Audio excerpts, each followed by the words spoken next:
মোরা একটি ফুলকে বাঁচাবো বলে যুদ্ধ করি চেতনাকে সামনে রেখে বাগবাটি বদ্ধভূমিতে পুষ্পস্তবক অর্পণ করেন দলমত নির্বিশেষে সকল পর্যায়ের জনসাধারণ। বিশিষ্ট সমাজসেবক আবু মুসা তালুকদার MLB এর আয়োজনে বাগবাটি ইউনিয়ন পরিষদে অবস্থিত বদ্ধভূমিতে পুষ্পস্তবক অর্পণ করেন বাগবাটি ইউনিয়ন পরিষদের পক্ষে সদস্যবৃন্দ।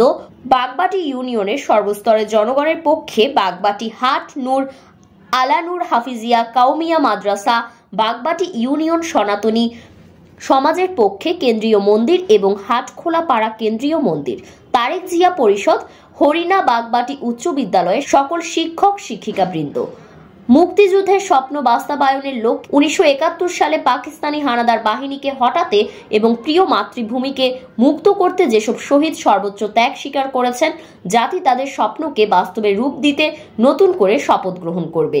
পাকিস্তানি বাহিনীর আত্মসমর্পণ এবং বাংলাদেশ বিশ্ব মানচিত্রে একটি স্বাধীন রাষ্ট্রে পরিণত হওয়ার মুহূর্তকে স্মরণ করে বিজয় দিবস উদযাপন শুরু হয় ইউনিয়ন পরিষদের গ্রাম পুলিশ কর্তৃক রাষ্ট্রীয় সালামের মধ্য দিয়ে।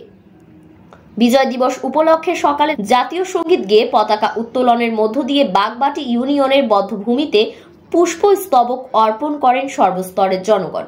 পুষ্পস্তবক অর্পণ করতে আসা জনসাধারণের পক্ষে আবু মুসা তালুকদার বলেন, বিজয়ের এই দিনে আমি গভীর শ্রদ্ধায় স্মরণ করছি মুক্তিযুদ্ধে আত্মোৎসর্গকারী বীর শহীদদের, যাদের সর্বোচ্চ ত্যাগে অর্জিত আমাদের স্বাধীনতা।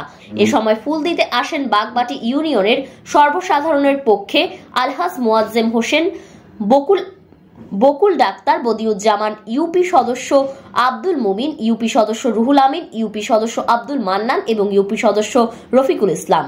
2 নং বাগবাটি ইউনিয়ন পরিষদের প্রশাসনিক কর্মকর্তা জনাব মাসুদ রানা, 2 নং ওয়ার্ড বিএনপির সভাপতি জেলহক হোসেন, সাধারণ সম্পাদক আব্দুল করিম, বাবুল হোসেন, সানোয়ার হোসেন, তারেক জিয়া পরিষদের জুবায়ের আজিম, যুব সমাজের পক্ষে তারেক সহ সকল পর্যায়ের নেতৃবৃন্দ প্রমুখ।